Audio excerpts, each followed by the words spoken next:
suruh anak-anak balik. Kan mereka kan dikumpulin yang tadi sudah ngelakuin cerit malam, itu kan masih dikumpulin di finish kan. Suruh semua anak balik, kata Mbak Bunga. Akhirnya dipandu, semuanya balik, panitia juga balik. Panitia stay sepanjang jalur. Beberapa ada yang stay. Masalah balik ke aula. Panitia yang bertanggung jawab di acara semuanya stay di jalur. Jangan sampai nanti dia tiba-tiba jalur nggak ada orang gitu. Stay di kira-kira jalur yang mana yang kelihatan gelap, banyak semak-semak, stay di sana. Anak-anak dibawa balik, dikumpulin ke aula dari villa tersebut. Kumpul di aula, dah kalian semua istirahat dulu sekarang, istirahat. Cerit malam dibatalkan, kalian istirahat dulu.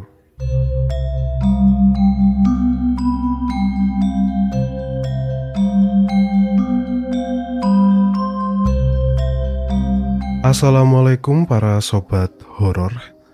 Kembali di podcast Bagi Horor. Dan hari ini aku itu pengen bercerita sebuah cerita yang sebenarnya ini cerita udah aku dapat dari cukup lama, dari zaman berkuliah. Mungkin sekitar 8 tahun yang lalu lah. 8 tahun yang lalu itu aku baru masuk perkuliahan. Dan cerita ini diceritakan oleh salah satu kakak tingkat, senior di kampus. Nah, cerita ini sebenarnya sudah pernah aku ceritakan di live. Jadi memang belum pernah aku buatkan episode khusus untuk aku bercerita-cerita ini. Jadi aku buatkan di live, waktu itu aku cerita di live. Dan waktu live itu ada kejadian. Sebuah kejadian yang gak tahu secara teknis, tapi kalau aku mikirnya waktu itu teknis ya. Mungkin lem yang ada di fotonya sudah tidak kuat lagi nahan fotonya. Tapi ini aku akan kasih cuplikannya, kalian bisa tonton. Jadi Sarah itu waktu dengar suara teriakan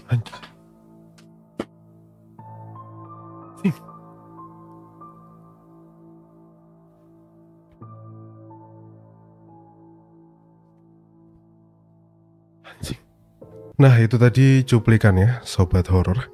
Kira-kira itu yang terjadi waktu aku ceritain cerita ini di live. Karena memang podcast Bagi Horor itu punya sejarah ya. Punya sejarah kalau bercerita yang ada nama dari sosoknya atau ciri-ciri dari sosoknya, apalagi mengarah. Kadang kan kalau kita bahas urban legend gitu kan, itu kan secara general. Nah, kadang kalau mengarah ke satu sosok, selalu ada aja yang terjadi. Dulu itu sempat pintu tuh ditutup sendiri. Pintu ketutup sendiri. Itu aku lupa, tapi harusnya itu terjadi di live ya. Harusnya ada cuplikannya. Terus ada pernah kejadian Mbak F, kalau yang ingat itu. Mbak F itu tiba-tiba seluruh penonton live waktu itu ngerasain mual, pusing segala macem, sampai internetku itu mati. Dan matinya cuma selama live itu. Itu kisah Mbak F. Nah, kita singkirkan dulu cerita-cerita itu. Mungkin aku akan ceritakan di lain kesempatan. Tapi udah banyak yang tahu kisah Mbak F itu. Kali ini aku pengen ceritain kisah, aku sebutnya ini kasih judul Kemeja Hijau aja ya. Kemeja Hijau. Nah, dulu zaman berkuliah awal-awal, kita sebagai seorang mahasiswa baru, itu kan pasti mengikuti suatu kegiatan berorganisasi ya. UKM itu unit kegiatan mahasiswa kalau nggak salah. UKM itu dibagi, ada UKM di kampus, universitas yang secara besar, ada juga UKM yang fakultas. Nah, jadi waktu itu ceritanya kita lagi makan-makan. Kita lagi makan-makan, kumpul dulu kan gitu ya. Kalau ada senggang sedikit, kita kumpul-kumpul di organisasi, ngobrol-ngobrol, entahlah. Zaman itulah ya, ngobrol-ngobrol segala macam. Lagi makan, kita biasanya makan pesen nasi bungkusan gitu. Waktu itu belum sebenarnya. Belum podcast Bagi Horor itu belum mulai teman-teman. Belum ada 2016, 17 itu belum mulai. Kan podcast Bagi Horor itu mulainya di 2018. 16 itu belum mulai, cuma emang dari dulu suka ngumpulin cerita-cerita horor. Emang dasarnya suka dengerin cerita-cerita serem. Kita lagi ngobrol, pasti adalah kita menyinggung hal-hal yang berbau cerita-cerita serem. Nah, aku tanyalah ke salah satu kakak tingkat yang lumayan senior di situ, sudah uh, tingkat akhir lah. Aku tanya, Mas, apa nggak pernah ada kejadian-kejadian horor gitu selama berkuliah, entah itu di diklat, entah itu di organisasi. Dia sempat mikir sejenak, dia mikir sambil ngerokok. Oh, ada katanya, namanya Mas Alam. Sebut aja namanya Mas Alam. Kayaknya Mas Alam ini asik lah pokoknya. Dia itu kayak kalau berkuliah ya pakai celana-celana yang banyak sakunya, terus pakai kemeja flanel. Zaman itu kayak pecinta alam, keren lah zaman itu, keren banget. Aku tanya ke Mas Alam ini, Mas ada nggak pengalaman. Terus rambutnya gondrong, rambutnya panjang. Ada. Pernah waktu diklat. Tapi aku ini nggak mengalami langsung ya. Aku cuma melihat kejadian apa yang terjadi saat itu. Oh, boleh Mas, boleh. Ceritain semua. Minta diceritain anak-anak yang lain. Ada. Jadi ini diklat di salah satu UKM lain. UKM fakultas. Ada di UKM lain. Kan kita sebagai seorang mahasiswa baru untuk masuk di sebuah organisasi UKM, itu kan biasanya mereka open recruitment. Biasanya dulu tuh awal-awal ada yang namanya bazar untuk memperkenalkan UKM apa yang mau diikuti, entah itu sport lah, kesenian, atau mungkin banyak macam nih, bela diri segala macam. Nah, untuk masuk di salah satu organisasi ini, biasanya kita datang dulu tuh beberapa kali tiap minggu ke pelatihannya.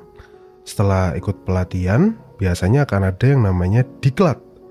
Diklat itu singkatannya pendidikan dan latihan. Nah, setelah kita mengikuti diklat tersebut, barulah kita dianggap sebagai seorang anggota resmi dari organisasi tersebut. Nah, gitu ya kira-kira tata caranya. Waktu itu UKM-nya si Mas Alam ini ngadain open recruitment untuk mahasiswa-mahasiswa baru.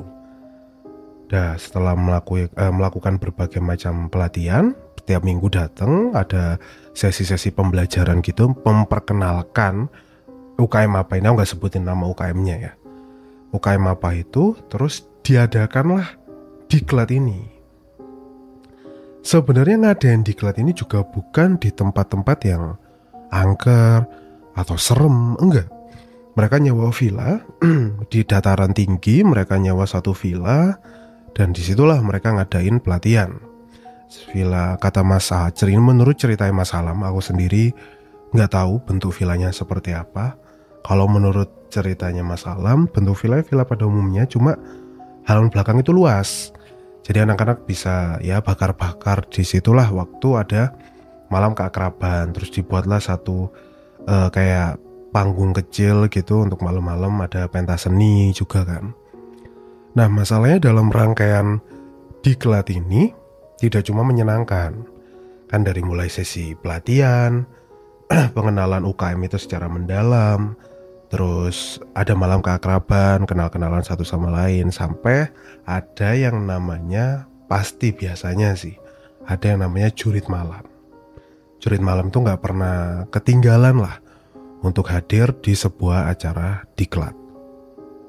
Sama diklatnya di UKM Mas Alam ini sama seperti itu. Anggotanya nggak terlalu banyak waktu yang mendaftar itu. Mungkin 20 sampai 30-an orang. Mas Alam juga nggak terlalu ingat. Aku juga nggak terlalu ingat ceritanya. Seingatku sih 20 sampai 30-an orang. Sudah mereka ngelakuin lah berbagai macam acara di diklat ini. Kata Mas Alam, semenjak berangkat, mereka kan berangkat naik bus bareng-bareng kan. Itu nggak ada sesuatu yang aneh. Mereka happy-happy aja, senang-senang aja di dalam bus. Cuma para panitia itu diwanti-wanti. Ketuanya di sini sebut saja Mbak Bunga gitu ya. Itu salah satu ketua pelaksana lah untuk diklat tersebut. Para panitia itu diwanti-wanti. Anak-anak ini itu tanggung jawab kita. Apapun yang terjadi sama anak-anak ini, apapun yang kita lakukan dalam rangkaian acara ini, kita harus mempertanggungjawabkan ke orang tua mereka. Betul, masuk akal kata Mas Alam, karena itu kan acara yang mereka lakukan gitu. Dan ya anak-anak sih setuju, tapi kan kalau sampai ada apa-apa, ya harus para panitia dong yang bertanggung jawab ke orang tua. Kok bisa? Misalnya ada apa-apa gitu ya, kok bisa sampai seperti itu? Apalagi kan ini anak-anak yang notabene baru lulus SMA, baru menginjakkan kaki di masa perkuliahan kan. Ibaratnya baru mandiri lah ibaratnya. Baru kenal dunia luar lah. Oke, habis ngobrol-ngobrol gitu pokoknya dikasih wanti-wanti, dikasih wejangan kayak gitu sama si Mbak Bunga. Nah Mas Alam karena sudah tergolong senior di situ jadi nggak terlalu ngurusi banyak hal. Dia paling memberikan materi lah untuk anak-anak ini tentang UKM-nya seperti apa. Gitu aja, jadi nggak terlalu ngurusin sesi acara, sesi barang-barang segala macam. Mas Alam udah nggak ikutan. Dia jadi pemateri aja di situ. Udah, acara berlangsung senang, menyenangkan, semua happy di acara diklat tersebut. Mereka saling kenalan satu sama lain, saling kenalan sama kakak-kakak panitia, dikasih ujangan-ujangan juga untuk berkuliah seperti apa, berorganisasi seperti apa.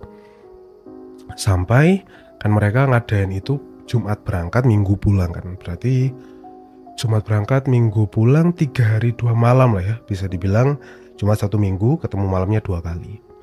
Nah, acara jurit malam ini, jurit malamnya itu diadakan di hari Sabtunya. Hari Sabtu, jadi malam terakhir.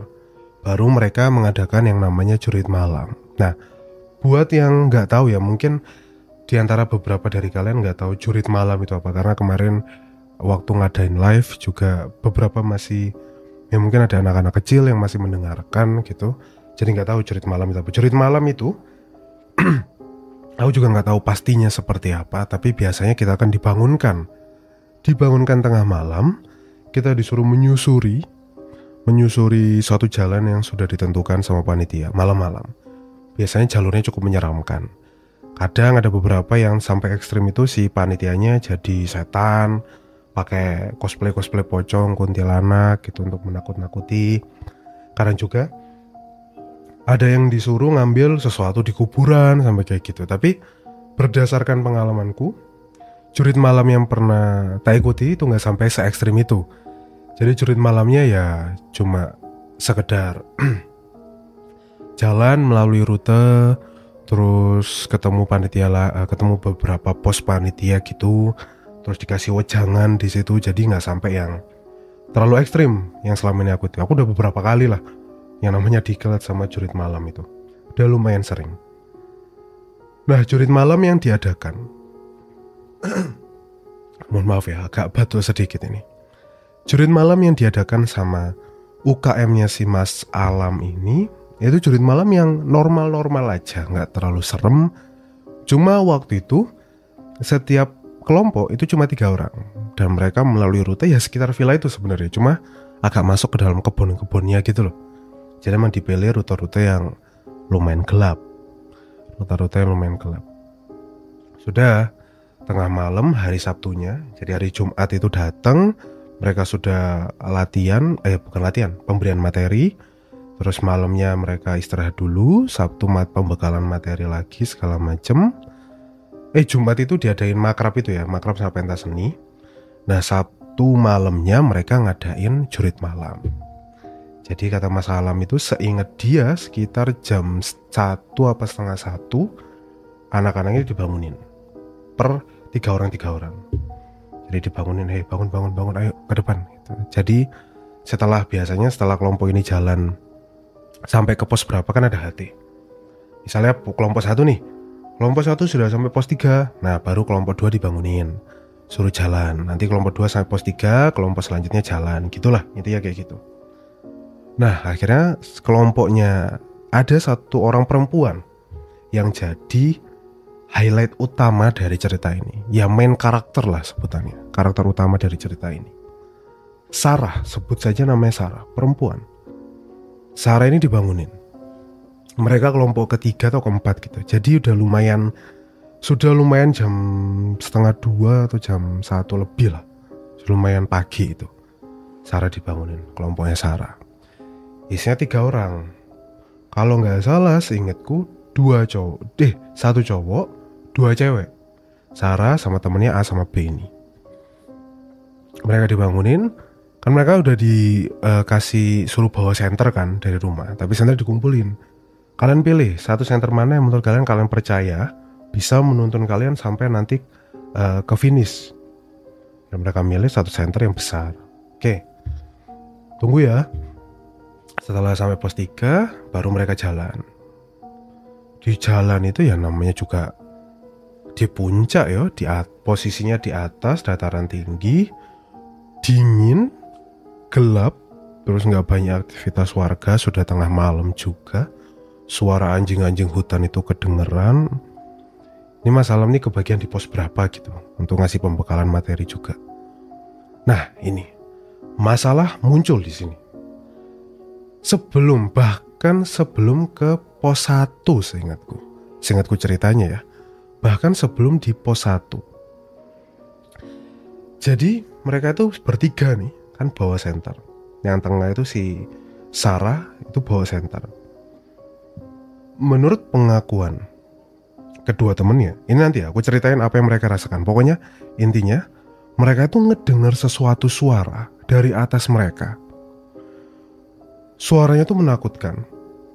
Suaranya menakutkan, terus kayak banyak suara gitu di sekitar mereka. Banyak muncul suara, terus ada suara teriakan dari Sarah. Nah, yang cewek otomatis langsung buang muka, tutup muka kan. Si cowok juga melakukan hal yang sama. Karena mereka sama-sama takut gitu, mereka nggak tahu itu di mana. Jadi kedengeran suara teriakan Sarah, wah teriak, prak, senter jatuh, mereka si cowok sama cewek itu buang muka, terus mereka kaget kan, lihat si Sarah udah nggak ada, si Sarah di situ hilang. Kemana pertanyaannya si Sarah? Hilang, bener-bener hilang. Akhirnya mereka berdua tadi lari cepet-cepet nyari panitia paling dekat. Ketemu satu panitia, mereka balik ke tempat Sarah hilang. Dan Sarah nggak ada, dicariin sekitar nggak ada, karena pakai hati. Satu orang hilang. Kata-kata tersebut dilontarkan sama panitia yang dimintai bantuan ke seluruh panitia yang ada di diklat tersebut, termasuk si ketua panitia, Mbak Bunga. Mbak Bunga yang dengar hal tersebut shock, kaget. Kok bisa? Sampai ada salah satu junior hilang. Suruh anak-anak balik. Kan mereka dikumpulin yang tadi sudah ngelakuin cerit malam, itu kan masih dikumpulin di finish kan. Suruh semua anak balik, kata Mbak Bunga. Akhirnya dipandu semuanya balik, panitia juga balik. Panitia stay sepanjang jalur. Beberapa ada yang stay. Masalah balik ke aula. Panitia yang bertanggung jawab di acara semuanya stay di jalur. Jangan sampai nanti dia tiba-tiba di jalur nggak ada orang gitu. Stay di kira-kira jalur yang mana yang kelihatan gelap, banyak semak-semak, stay di sana. Anak-anak dibawa balik, dikumpulin ke aula dari villa tersebut. Kumpul di aula, dah kalian semua istirahat dulu sekarang, istirahat. Cerit malam dibatalkan, kalian istirahat dulu. Panitia kumpul. Mbak Bunga udah marah-marah di situ. Kok bisa sih nggak ada yang jaga di situ, katanya. Kok bisa nggak ada yang sampai anak ini nggak ada yang jagain, nggak ada yang lihat. Semua diam. Semua panitia diam, termasuk Mas Alam kan udah senior ya. Jadi dia duduk aja di samping. Dia tuh mikir dalam hati, aneh gitu. Dia kan posisinya jauh ya, bukan di pos 1, bukan di pos 2, dia tuh udah deket finish lah. Dia nggak dengar suara teriakan itu. Tapi menurut panitia tadi yang paling deket sama pos 1 itu kedengeran. Memang ada suara perempuan teriak. Dipikir waktu itu ya mungkin cuma ketakutan aja gitu, entah lihat hewan atau lihat sesuatu yang berbentuk kayak hantu, jadi dia teriak. Tapi nggak sampai punya pemikiran kalau ada anak hilang. Geger hari itu di kepanitiaan malam itu ya, dini hari itu di kepanitiaan geger. Ada anak satu junior mereka hilang, yang dimana di awal sudah diwanti-wanti jangan sampai ada apa-apa yang terjadi sama junior mereka. Akhirnya Mbak Bunga punya kebijakan, sekarang ada beberapa yang jagain anak-anak di aula, jangan sampai ada yang keluar. Kalau pipis dikawal, pokoknya jangan sampai ada apa-apa lagi. Kemana? hilangnya Sarah malam itu. Dua orang ini kan harusnya jadi kunci utama. Dua kanan kiri temennya Sarah itu kan harusnya jadi kunci utama dalam kasus hilangnya Sarah ini. Akhirnya dua anak tadi itu diinterogasi, ditanyain, gimana? Apa yang terjadi? Si cewek ngomong, aku nggak tahu mbak, aku tuh lagi lihat kanan kiri, lagi lihat depan, lihat cahaya senter, so aku tuh dengar suara. So, kayak suara apa ya? Lagi cariin. Tiba-tiba si Sarah ini teriak. Mati aku langsung buang muka mbak, aku juga takut. Aku nggak tahu, habis itu aku cuma kedengeran habis Sarah teriak, teriaknya hilang, senternya kedengeran jatuh prak ke tanah. Aku nggak tahu mbak apa yang terjadi. Bahkan si cewek ini hampir kayak nangis. Begitu juga dengan si cowok. Cowok mengaku, aku di samping mbak, Sarah di tengah. Aku juga sama, liatin suara apa ya. Terus Sarah teriak, aku udah nggak tahu mbak. Tapi aku tuh nggak ngerasain Sarah itu lari. Maksudnya dia tuh nggak ngerasain Sarah itu lari ke kanan ke kiri atau masuk ke semak-semak, turun ke, itu kan sampingnya kayak turunan, bukan jurang ya, nggak sampai yang kayak jurang, tapi ada turunan gitu. Aku tuh nggak ngerasain Sarah itu lari mbak. Yang tak rasain cuma dia teriak, terus senternya itu jatuh. Wah. Mbak Bunga ini orang yang realistis kata Mas Alam. Mas Alam kan mengikuti semua proses, mendampingi Mbak Bunga lah. Mas Alam itu diem mendampingi Mbak Bunga, berusaha mencerna setiap cerita dari saksi-saksi yang ada waktu kejadian hilangnya Sarah. Ini aneh kata Mas Alam. Mas Alam cerita ke aku nih, ini aneh kah? Kejadian waktu itu aneh banget. Bahkan ini tuh belum masuk ke yang paling aneh. Hilangnya aja sudah aneh. Dan waktu itu aku sudah mikir, nah si Bunga ini tipenya orang yang logis gitu. Dia mikir hal logis, nggak mungkin kalau si Sarah ini hilang aja gitu, kayak dicolek alien. Hilangnya kayak puff gitu, nggak mungkin lah. Pasti dia ini lari. Dua orang ini nggak sadar gitu loh. Jadi dua anak itu kasihan aku lihat waktu itu. Mereka tuh ditanyain, bener-bener ditanyain kayak interogasi polisi ke maling lah. Beneran tak kamu nggak ngerasain Sarah lari kemana? Biar jadi petunjuk gitu. Enggak mbak, aku tuh nggak ngerasain. Sumpah mbak, aku tuh cuma dengar Sarah teriak, terus senternya jatuh, itu aja mbak. Terus panik dua anak ini. Sedangkan panitia-panitia yang lain itu nyariin Sarah.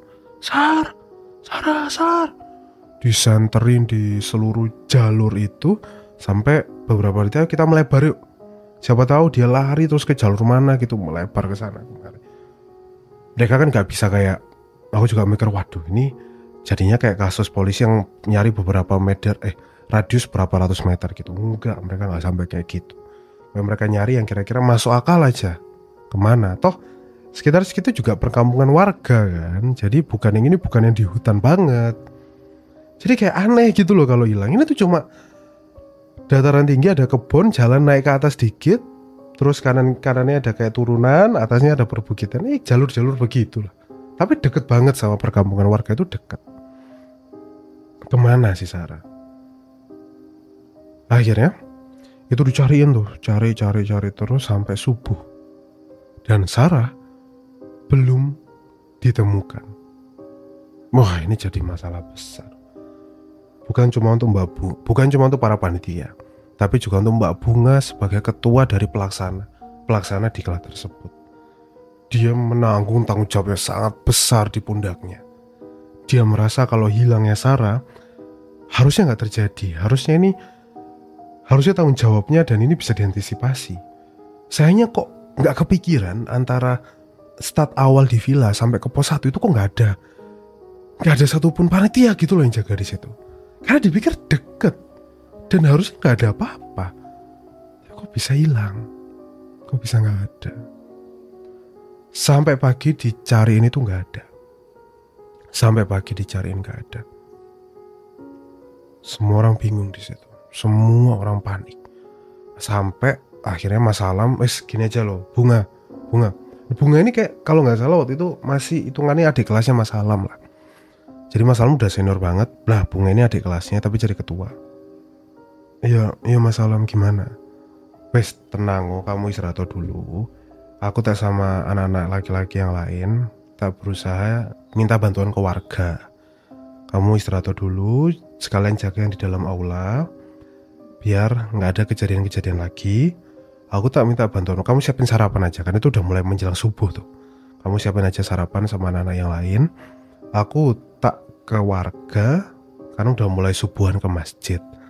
Siapa tahu bisa minta bantuan personil buat nyari si Sarah ini kemana, kan mungkin warga lebih tahu gitu jalur di situ. Warga dipanggil, ada beberapa yang datang, anak-anak muda, ada beberapa orang tua juga datang. Mereka bawa senter karena masih tergolong pagi ya, belum ada sinar matahari, masih tergolong pagi. Mereka naik ke atas, mereka senter, Sarah, mereka panggil Sarah, mereka panggil. Sampai sekitar jam 8 itu, warga udah mulai ada yang sudah kerja, udah balik ke ladang, ada kan sawah-sawah juga di situ. Ada yang dari jam 6 sudah balik untuk siap-siap kerja. Oh, itu minggu ya, sorry, bukan, belum berarti. Jam 8 pokoknya warga balik lah. Aku nggak tahu alasannya kenapa. Jam 8 warga sudah mulai balik. Ada yang beberapa balik ke rumah, ada yang beberapa masih berusaha untuk bantuin. Sarah, gak ada, hilang. Wis, hangus harapan di situ. Hancur rasanya Bunga ini. Jangankan untuk istirahat, untuk merem aja dia nggak sanggup. Untuk duduk beristirahat aja dia nggak sanggup. Dia masih keliling sana sini, keliling lihat atas, nyariin gitu. Dia nggak sanggup. Ya kalian bayangin lah, orang yang jadi tanggung jawab kalian hilang. Kemana si Sarah? Ini kan misterinya itu ada di antara rentang waktu tengah malam, antara pos 0 start dan pos 1. Harusnya hanya di jarak itu kan hilangnya. Tapi di situ udah diubek-ubek sekitaran situ tuh nggak ada si Sarah, nggak nemu.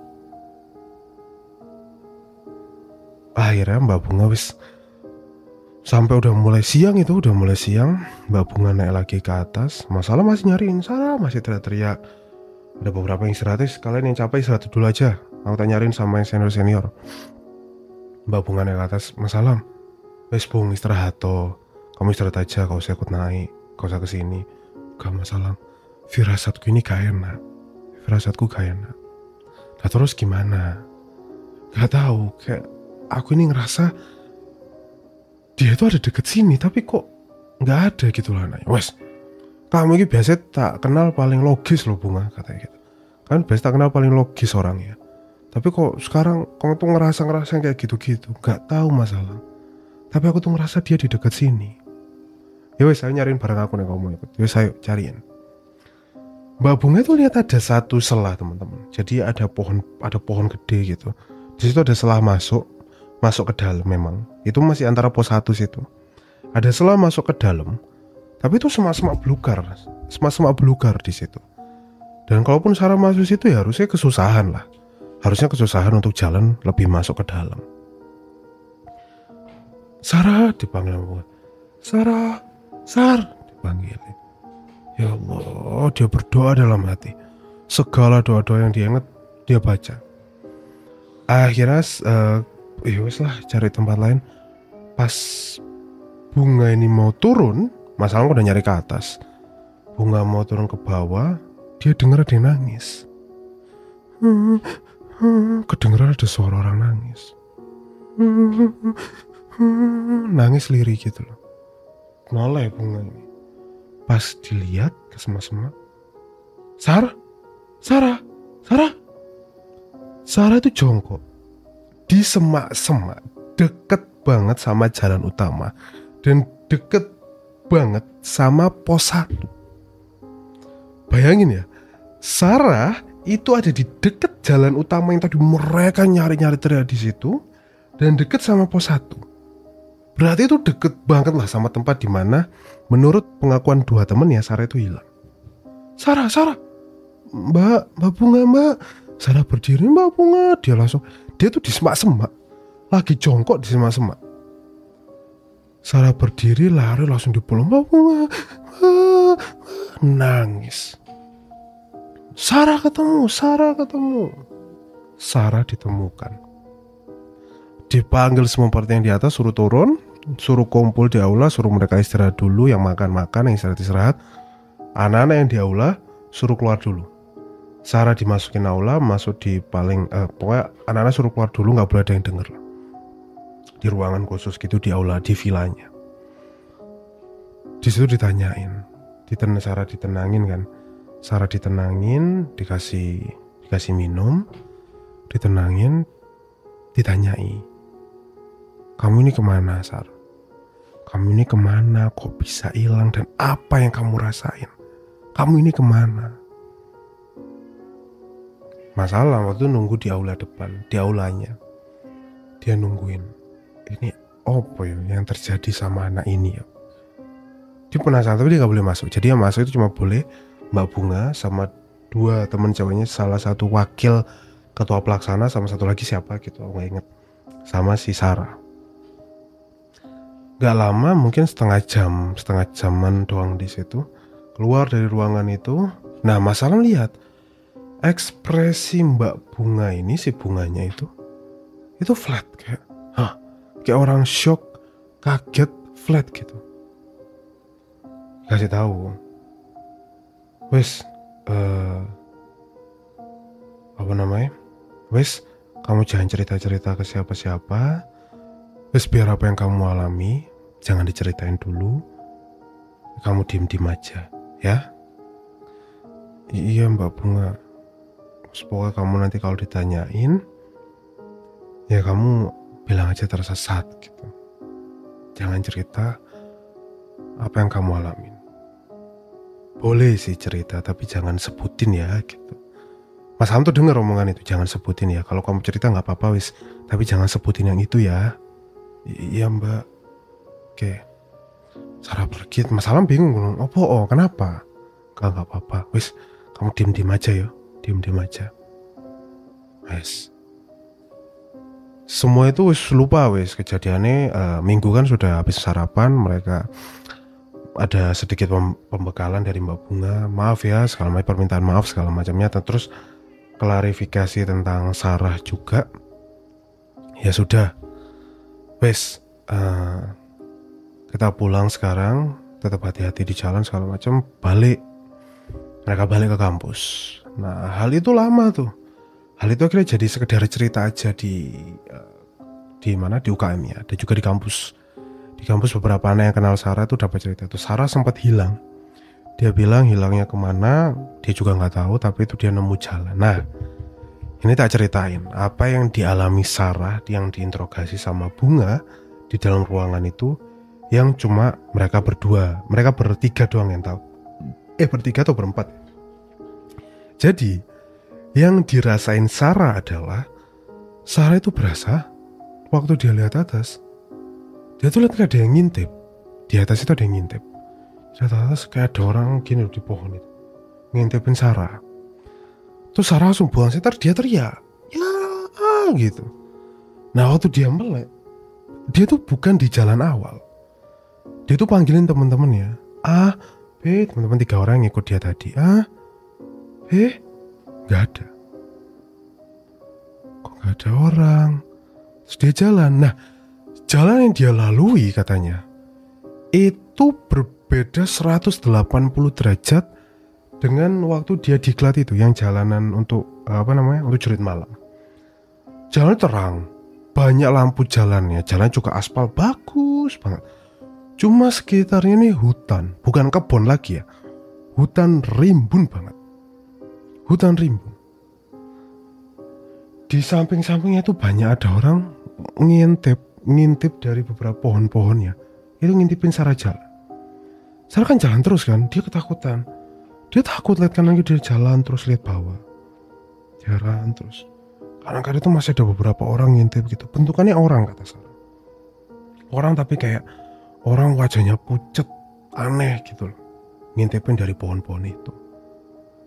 Terus dia tuh ditepuk sama orang. Ditunjuk suruh lurus. Bentukannya tuh nenek-nenek. Mbah-mbah pokoknya. Bu nenek, gak tau nenek atau kakek. Bentukannya itu mbah-mbah. Disuruh lurus. Suruh jalan ke sana. Ada tanah lapang di situ. Dan Sarah nggak pernah ingat kalau di situ ada tanah lapang. ada tanah lapang di situ, katanya rame banget. Gak terlalu rame, pokoknya ada beberapa orang lah. Tapi orang-orang ini mukanya gak karu-karuan. Serem lah pokoknya, serem gak karu-karuan. Akhirnya dia lihat satu orang. Dia dipanggil, sini. Bentuknya tuh kayak pendaki, kayak pakai celana jeans, pakai kemeja warna hijau, celana jeans, jeans atau kargo gitu. Kamu di sini katanya. Gak tahu mas. Gak tahu tiba-tiba kenapa aku ada di tadi, aku lagi jurit malam mas. Yang Sarah rasain itu cuma ada 5-10 menitan di dalam situ. Sini. Sama si mas ini tadi, sini. Kamu duduk di sini, jongkok di sini, diem aja. Dengar suara-suara, jangan ngapa-ngapain. Jongkok aja di sini. Sarah jongkok di belakang semak-semak. Sekitarnya itu ada suara nangis, suara ketawa, suara banyak lah, suara nggak karu-karuan di sekitar dia. Makanya tuh Sarah nangis di situ. Ya Allah, astagfirullahaladzim. Dia sambil berdoa, istighfar segala macam, nangis. Nah, itulah momen dimana si Mbak Bunga dengar si Sarah ini nangis.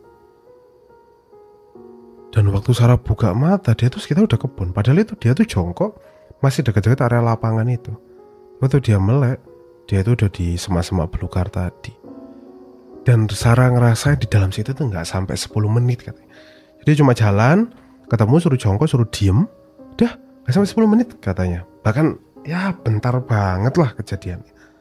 Tapi di dunianya yang para pencari nyariin ini, itu dari mulai tengah malam sampai jam 8 pagi. Cerita ini jadi semacam cerita lah di UKM ya. Jadi semacam legenda. Dan mereka sempat menghilangkan acara jurit malam karena trauma ini akan terjadi lagi. Dan Sarah perlahan-lahan juga move on lah. Udah lupa sama kejadian itu. Untungnya dia anaknya tuh ceria, kata Mas Alam. Untungnya kak, si Sarah ini anaknya ceria, anaknya supel, sering bergaul. Jadi hal itu dianggap ya suatu kejadian biasa lah yang terjadi. Bahkan sering jadi obrolan-obrolan kita kalau lagi bercanda. Sarah tahu diculik setan, tahu diculik setan gitu. Pernah diculik sama setan. Jadi bercandaan-bercandaan kita. Nah sampai sekarang gak ada yang tahu maksud kemeja hijau yang nolong itu. Ya kita anggapnya ya ada setan baik nolongin Sarah gitu loh. Anggapannya gitu. Sampai Sarah ini udah jadi senior ya, udah jadi senior. Nah itu kejadian udah jadi senior, udah lagi kumpul-kumpul di UKM. Lihat salah satu foto lama. Ingat gak foto ini gitu. Ditunjukin sama salah satu temennya lagi kumpul ini. Ya ampun, seru banget ya zaman itu ya, kumpul-kumpul anak-anak angkatan berapa gitu. Sarah lihat, loh mbak, ini mbak, sini nih, ini kemeja hijau mas-mas yang nolongin aku. Mas Alam yang lagi di pojokan sambil megang gitar. Lah itu masa itu yang nolongin kamu gitu. Mas Alam tanya kan. Iya mas, ini mas, inget aku wajahnya, inget banget. Tapi aku lihat waktu dia pakai kemeja hijau, bukan yang ini. Gak tahu waktu di foto pakai apa, aku gak tahu. Apakah yang di foto itu juga kemeja hijau atau bukan? Pokoknya Sarah inget kalau ini yang nolong dia. Mas Alam dengan santai ngomong, wah alhamdulillah berarti yo. Mas, misalnya sebut saja Mas Abdi gitu. Ya syukur ya berarti ya. Mas Abdi ini nolong ya, ada di sekitar kita. Almarhum itu Sar, almarhum. Kasihan, dia sakit waktu itu. Dia sakit, terus ya nggak ada, meninggal. Mbak Bunga yang dengar kata-kata itu lihat si Mas Alam, Mas jangan diceritain gitu. Hah? Sumpah mas? Iya. Ternyata itu akhirnya jadi urban. Nah Mbak Bunga itu jaga-jaga, ngejagain, karena Mbak Bunga itu udah tahu dari ciri-ciri yang diceritain Sarah waktu di ruangan villa itu tentang orang pakai kemeja hijau, rambutnya gimana, bentukannya gimana, itu mengarah ke Mas Abdi ini, almarhum Mas Abdi ini. Sedangkan Mas Abdi ini udah nggak ada dari lama. Nah Mbak Sarah itu mau jangan sampai Mbak Bunga itu mau jangan sampai ceritanya dianggap si Mas Abdi ini masih masih berkeliaran gitu. Dia tuh udah tenang di sana. Dia tuh nggak berkeliaran segala macam. Makanya waktu Mas Alam cerita gitu, Mbak Bunga tuh Jangan mas jangan ceritain. Nah Mas Alam kan nggak tahu ya. Ya nggak tahu. Ya Allah, astagfirullahaladzim. Akhirnya untung di ruangan itu nggak banyak orang. Di ruangan jadi diwanti-wanti wes jangan ceritain ke siapa-siapa. Jadi ternyata yang nolongin dia adalah salah satu seniornya dulu yang sakit, meninggal nggak ada karena sakitnya itu. Terus tiba-tiba muncul nolongin. Nggak tahu padahal Sarah ini sebelumnya nggak pernah kenal, nggak pernah ketemu, nggak pernah tahu juga fotonya dan nggak pernah dapat cerita soal ini. Tapi yang jadi aneh adalah kenapa pas Sarah hilang kok bisa ketemu sama si Mas Abdi. Itu yang jadi misteri sampai sekarang. Nah ya akhirnya cerita ini cerita tapi gak banyak yang tahu kalau ternyata yang nolongin Sarah waktu itu Mas Abdi. Jadi cerita ini disembunyikan lah dari anak-anak UKM zaman itu. Nah makanya cerita ini gak ceritain aku awal-awal dulu karena masih banyak yang berkuliah. Sekarang sedangkan sudah 8 tahun yang lalu ya jadi cuma semoga enggak yang berkaitan dengan cerita ini sudah nggak saling kumpul lah ya, dan ya, semua nama juga sudah aku samarkan, jadi semoga aman. Waktu itu aku Mas Alam aku tanya Mas Alam percaya nggak tahu Mas Alam waktu itu yang terjadi kayak gitu. Mas Alam bilang aku juga nggak tahu ya. Aku juga dalam apa yang tak anut kepercayaanku orang yang meninggal ya sudah meninggal, gak mungkin berkeliaran. Tapi ya mungkin bisa aja Sarah lihat orang lain, cuma mirip gitu kan bisa. Gitu kalau menurut pendapat dari si Mas Alam. Ya cerita misteri hilangnya Sarah itu berakhir sampai di sini teman-teman. Cerita yang banyak waktu terjadinya ini tuh banyak kegaduhan, banyak ketakutan, banyak kekhawatiran. Alhamdulillahnya masih diberikan keselamatan. Karena kan kita sudah sering dengar cerita seperti ini ya, nggak balik kadang-kadang ya, sukmonya diambil. Bahkan ini sampai raganya itu hilang. Kadang aku juga waktu itu tanya ke Mas Alam, kok bisa Mas? Anak lagi jalan bertiga yang tengah hilang itu kayak gak masuk akal. Ya aku juga ngerasa gak masuk akal kata Mas Alam. Tapi ya itu saksi mereka berdua ngomong itu yang terjadi. Ya itulah sedikit cerita yang bisa aku ceritakan ke kalian malam hari ini teman-teman. Aku bisa bagikan kepada para sobat horor. Semoga dengan cerita ini banyak pelajaran yang bisa kita ambil ya, banyak pelajaran yang bisa kita petik. Jangan diambil negatifnya teman-teman ya, ambil positifnya, buang negatifnya, terus anggap saja cerita ini cuma hiburan semata. Terima kasih untuk Mas Alam yang sudah berbagi cerita ini, terima kasih. Kalau kalian mau punya cerita dan mau berbagi, silakan kirimkan cerita kalian di emailnya itu podcastbagihoror@gmail.com. Kalian bisa kirim ke sana cerita-cerita kalian. Terus jangan lupa nonton live juga jam 9:30 malam di TikTok dan di YouTube. Aku Arga pamit undur diri. Mohon maaf kalau ada salah-salah kata selama bercerita. Kita ketemu lagi di episode selanjutnya. Wassalamualaikum warahmatullahi wabarakatuh. Selamat malam dan selamat istirahat.